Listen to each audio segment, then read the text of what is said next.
cooking is horrendously gross, like it's almost unedible, so I told her not to bring anything to Thanksgiving this year so the guests could actually enjoy the food. She's bringing her special recipes to Thanksgiving anyway.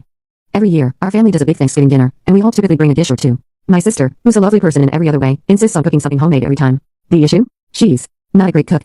And I don't mean just not great, I mean she has somehow managed to turn classic dishes into borderline inedible creations.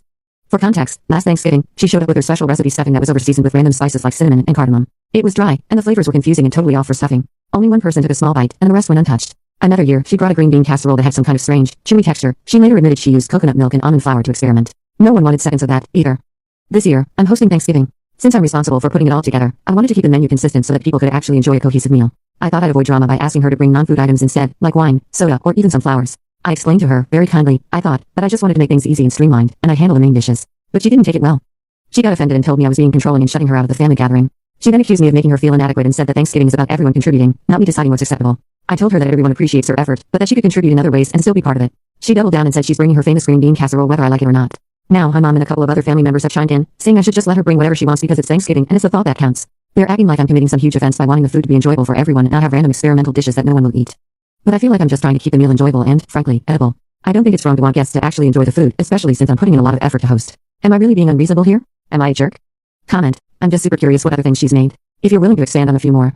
I want to know how bad we're talking here. OP? Oh, buckle up, because there's a list. Here are some highlights from past family gatherings. Thanksgiving 2019, she made a spicy cranberry sauce that had whole chunks of jalapeno in it. She insisted it was elevating the flavor profile, but it ended up making people's mouths burn while eating turkey. We tried to pair it with other stuff on the plate, but it was a no-go. 2. Christmas 2020, she brought a fusion mac and cheese with wasabi and horseradish mixed in. Let's just say it was a very unexpected flavor to experience in a traditionally creamy, comforting dish. There were some coughs and watery eyes at the table that night.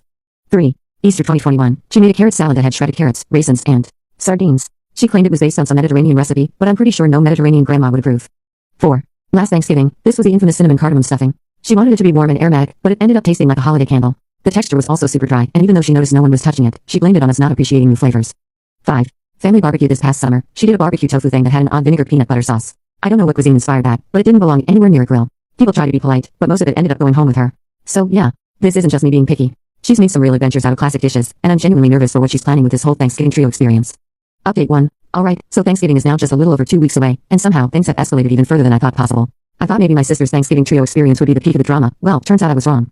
Since the last update, my sister has become fully committed to making her dishes the main attraction. She's been dropping hints in the family group chat, which I'm still not included in, but shout out to my cousin for the screenshots about how this Thanksgiving will be one to remember and calling it her Thanksgiving debut. She's apparently been referring to herself as the Thanksgiving head chef and has hinted that she's bringing some kind of culinary surprise centerpiece that will transform the whole experience.